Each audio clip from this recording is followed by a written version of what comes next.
کہ اس ساری چیز کو صرف امریکہ اور یہود کے تناظر میں مت دیکھیں. کون دیکھ رہا ہے؟ آپ دیکھ رہے ہیں. ہمارے اپنے اندر بھی ایسے یہ ابھی سارا آپ نے امریکہ ریجمنٹیشن آپ مجھے بتائیں اور وہ سارا 60 میں یہ پالیسی نہیں تھی اسلامک فنڈامنٹلزم کو کولڈ وار میں یہود کو چھوڑیں. میں تو ہمارے اپنے اندر ہی ایسے بہت سے لوگ موجود ہیں. آپ مجھے پینٹ کر رہے ہیں. دیکھیں آپ امریکن ہر چیز کو آپ کہہ رہے ہیں کہ امریکن امپیریلزم کو ڈیفینڈ کرنا ہے تو اگلے کو یہودی کہہ دو. یہ بڑی پرانی کھیل ہمارے اپنے اندر بعد میں یہ کہہ رہا ہوں کہ آپ کی ویسٹ کی پالیسیاں تھیں. آپ صوفی محمد کا انٹرویو پڑھ لیں. آپ صوفی محمد کے خلاف ہیں, وہ تو آپ نے پیدا کیے ہیں, آپ کے ویسٹ نے پیدا کیے ہیں. اسامہ بن لادن کو یہاں پہ آپ لے کے آئے تھے. آپ اس لیے کہہ رہا ہوں کہ آپ ان کی نمائندگی کر رہے ہیں. کون نمائندگی نہیں کر رہا. اب اس لیول پہ پہنچ جاتے ہیں کہ پھر آپ مجھے بتائیں. نہیں آپ مجھے بتائیں ویسٹ نے لے کے. چلے میں دوسری خبر پہ آ جاتا ہوں. آپ اس پہ بات ہی نہیں, ریشنلی بات ہی کرنے کے لیے تیار. آپ ریشنلی کر رہے ہیں. آپ ریشنلی کر رہے ہیں. آپ کہہ رہے ہیں کہ ملیٹنسی اور فنڈامنٹلزم سے یہ کہہ رہے ہیں ویسٹ کا کوئی لینا دینا نہیں. قاضی صاحب میں یہ نہیں کہہ رہا, یہ یہود و نصارہ کی بات ہی نہیں ہے, یہ مال کی بات ہے. لیکن ان کا کہنے کا مطلب یہ کہ ہر ایشو کو امریکہ اور روس سے جوڑ دینا. میں یہ نہیں کہہ رہا, میں ہر ایشو کو نہیں جوڑ رہا. اچھا یہ آپ مجھے بتا دیں یہاں پہ ملیٹنسی اور فنڈامنٹلزم امریکہ اور ویسٹ نے کریٹ نہیں کیا. اگر روس افغانستان میں فوجیں نہیں لے کے یار اس کو گولی مارے, روس مر گیا. روس کہاں مر گیا, کہاں مر گیا؟ سوویت یونین ختم ہو گیا. آپ تو بلبلا جاتے ہیں اس بات پہ. اچھا ہوا مر گیا. میں اچھا ہوا یا برا ہوا. اگر افغانستان میں روس نہیں آتا تو جہاد ہوتا. یار بات سنیں نا, روس سے 6 مہینے پہلے امریکہ یہاں آیا تھا.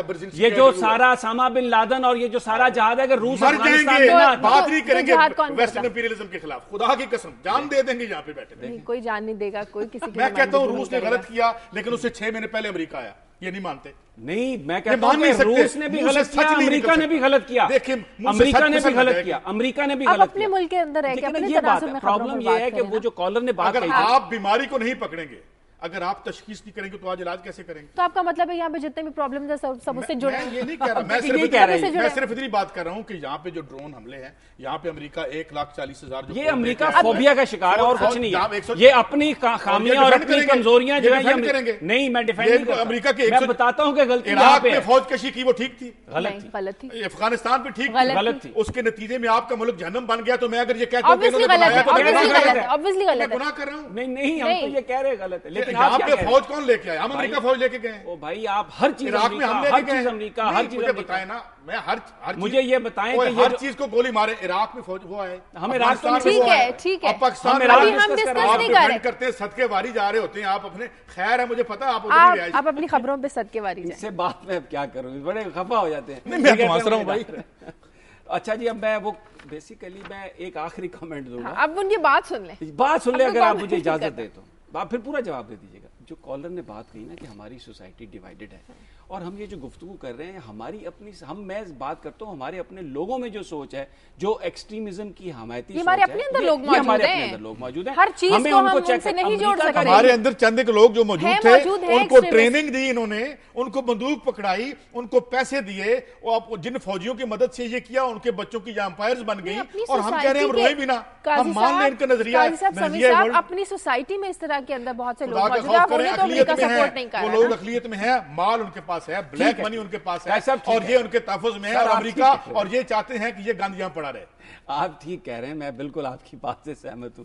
اچھا اب یہ جو سٹوری ہے, اگر منان ہمارے نمائندے ہیں نا, سٹوری یہ ہے کہ کاٹن جو ہے ہماری ایکسپورٹ, اس میں ہم نے بہت زر مبادلہ بنایا, اور جو ہماری اقتصادی جو یہ اس وقت ساری سچویشن ہے, اس میں زراعت پر ہم بہت زیادہ ڈیپینڈ کرتے ہیں. لیکن یہ جو سپٹمبر میں بارشیں ہوئی ہیں نا, اس میں 21 اضلاع ہیں, جس میں پنجاب کے شامل ہیں, سندھ کے 10 اضلاع ہیں, اور بلوچستان میں بھی ایریا ہے جس نے جو کاٹن گروئنگ ایریا ہے اس میں بالکل تباہی پھیلا دی ہے, جس کی وجہ سے جو پچھلے سال سے اگر ہم اس کو کمپیئر کریں نا, تو وہ میں حیران ہو گیا ہوں یہ دیکھ کے کہ 3 سپٹمبر سے 3 اکتوبر تک جو ایکسپورٹر نے پنجاب کی کاٹن فیکٹریوں سے جو گانٹھیں خریدی تھی نا, ان کی تعداد تھی 20,950, اور اس سال صرف 1,000. اس سے آپ دیکھیں کہ کتنی زیادہ متاثر ہوئی ہے کاٹن کی کراپ, اور اس کا ریٹ بھی کم ہے بالکل. تو جو بیچارہ جو کاشتکار ہے, کیونکہ پاکستان میں جو 86% جو کاشتکار ہے نا, ان کا جو رقبہ ہے 5 ایکڑ سے کم ہے. تو وہ جو چھوٹے جو کاشتکار ہیں وہ انتہائی طور پر ایک تو وہ برباد ہو چکے ہیں, اور دوسرا یہ جو زر مبادلہ کم آئے گا, اس سے جو ہماری اقتصادی صورتحال خراب ہے اس سے معیشت پہ اتنا برا اثر پڑے گا. اگر منان ہے تو منان ہمارے ساتھ لائن پر موجود ہے. منان, اب اتنا زیادہ نقصان ہے, پہلے 20,000 گانٹے, اس سال صرف 1,000 گانٹے ایکسپورٹ خریدی گئی, تو اس سارے نقصانات کا ازالہ کیسا ہوگا؟ جو کاشتکاروں کو اتنا نقصان ہوا ہے وہ کون بھرے گا؟ شازیہ, یہاں پر بدقسمتی یہ ہے کہ ابھی تک حکومت کی طرف سے کوئی لائحہ عمل اختیار نہیں کیا گیا کہ کاشتکار جو بالکل برباد ہو چکا ہے, جس کی 1 ایکڑ پر جو خرچہ ہے وہ 60 سے 70 ہزار ہے, اس کے برعکس اس کی آمدنی اس وقت 20 سے 25 ہزار روپے ہو رہی ہے, وہ بھی جس کی فصل کچھ نہ کچھ بچ گئی ہے, اس کی مکمل طور پہ تباہ ہو گئی ہے تو وہ تو تباہ ہو ہی گئی ہے. اب کاشتکار مقامی طور پہ جو پرائیویٹ سود خور ہیں ان سے 100% پہ بیچارہ اپنے کھاد سپرے لے رہا ہوتا ہے. اسی طرح جو زرعی بینک ہے اور یا دوسرے بینک ہیں ان سے لون لے کے اس نے ادھر انویسٹمنٹ کی ہوتی ہے, وہ سارے کا سارا وہ ڈوب گیا ہے. اور آئندہ جو فصل ہے اس کے لیے بھی اس کے پاس کوئی ایسا پیسہ نہیں بچا کہ وہ آئندہ کوئی فصل کاشت کر سکے گا. اب ہماری جو جننگ فیکٹریاں ہیں وہ 1205 ہیں, ان میں سے اس وقت صرف 670 چل سکی ہیں, باقی ساری بند پڑی ہیں. اس میں جو لیبر کام کرتی تھی وہ بھی اب بے روزگار ہو چکی ہے, اور 3500 آئل ملز تھی جو ہماری اس کی وجہ سے چلتی تھی, کاٹن کی وجہ سے چلتی تھی, وہ بھی ان میں بھی 60% جو ہے نا وہ بند پڑی ہیں ملز. اس میں جو لیبر کام کرتی تھی وہ بھی ابھی بے روزگار ہے. اور سب سے بڑا جو نقصان ہو رہا ہے اس وقت کاشتکار کو وہ یہ ہے کہ جو فصل کا ریٹ تھا وہ 5500 کی بجائے اب 1600 پہ آ گیا ہے, جس میں سے اس کو چنائی کی مد میں بھی 300 روپے مزید دینا پڑتا ہے, یعنی اس کے پاس 1300 روپے بچتا ہے فی من. جو 5500 ریٹ ہوتا تھا وہ اب حکومت اس کی طرف کوئی توجہ نہیں دے رہی کہ کاشتکاروں کا جو اتنا خرچہ ہوا ہے یا اتنی انویسٹمنٹ ہوئی ہے اس کے بدلے میں کم از کم جہاں سبسڈی دینی ہوتی ہے وہاں پہ تو حکومت خاموش ہو جاتی ہے. اب یہاں حق بنتا ہے کہ سبسڈی دے یا ایک ریٹ مقرر کر دے گورنمنٹ ایسا جس سے جو کاشتکاروں کا نقصان ہے وہ پورا ہو سکے. بہت شکریہ منان, آپ کا بہت شکریہ منان. پروگرام کا وقت ختم ہونے والا ہے, آخری خبر ڈسکس کر لیں, وہ لوگ سننا چاہتے ہیں. وہ اسلام آباد ہائی کورٹ کی جانب سے وہ ایک عجیب انہوں نے آرڈر جاری کر دیا. ایسا لگتا ہے کہ اس ملک میں صرف جو ججز کی عزت ہے وہی اس کو ہی بس اس کا خیال کیا جانا چاہیے, باقی کسی کا نہیں. اور اپنی عزت کے نام پر ہر قسم کی جو گفتگو ہے وہ چاہتے ہیں وہ نہ چھپے. بھائی آپ تمام ادارے, ججز بالکل قابل احترام ہیں, ان کی عزت ہونی چاہیے, لیکن پاکستان کا غریب آدمی بھی قابل عزت ہے. اگر اس کے ساتھ کوئی زیادتی ہو رہی ہے تو اس کی عزت کا بھی خیال کر لیں کہ اس کے لیے بھی کوئی آرڈر پاس کریں. ٹھیک ہے, پروگرام کا وقت ہو گیا. بہت شکریہ سمیع صاحب آپ کا, قاضی صاحب آپ کا. جاتے جاتے ایک بار پھر ملالہ یوسفزئی کے لیے سب دعا گو ہیں کہ اللہ تعالیٰ ملالہ کو صحت یابی عطا کرے. پروگرام کے لیے آپ فیڈ بیک دیجیے. خبر@duniatv.tv پر اجازت دیجیے. اللہ حافظ.